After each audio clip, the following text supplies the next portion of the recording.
আরেকটা জিনিস মনে রাখতে হবে যে কেউ কারো রিজিকে ভাগ বসায় না, কেউ না।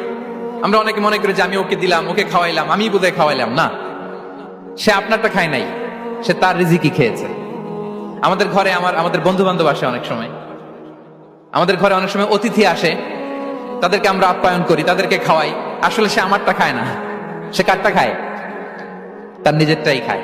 বিষ্ণু ইসলাম এটা খুব সুন্দর করে বলেছেন। ওনার কাজিন চাচাতো ভাই আব্দুল্লাহ ইবনে আব্বাসকে একদিন অনেক নাসিহা করছিলেন। করতে করতে এক পর্যায়ে তিনি বললেন, ওয়া আলাম, ইবনে আব্বাসকে বলছেন, ওয়া আলাম আন্না মা আসাবাকা লাম ইয়াকুন লিইখতিআক ওয়া মা আখতাআকা লাম ইয়াকুন লিইউসিবাক। আব্দুল্লাহ, জেনে রাখো, যেটা তুমি পাওয়ার এটা তুমি কোনোদিন হারাবা না। যেটা তোমার হওয়ার কথা ছিল ওটা তুমি কোনোদিন মিস করবা না। আর যেটা তুমি পাওয়ার কথা না, গোটা বিশ্বের সব শক্তিকে হাতের মুঠোয় আনলেও সেটার দেখা তুমি পাবে না, পাবে না। ওয়ালাম আন্নামা আসাবাকা লাম ইয়াকুন লিইখতিআক ওয়া মা আখতাআকা লাম ইয়াকুন লিইউসিবাক রুফিআতিল আকলাম ওয়া জাফফাতিস সুহুফ।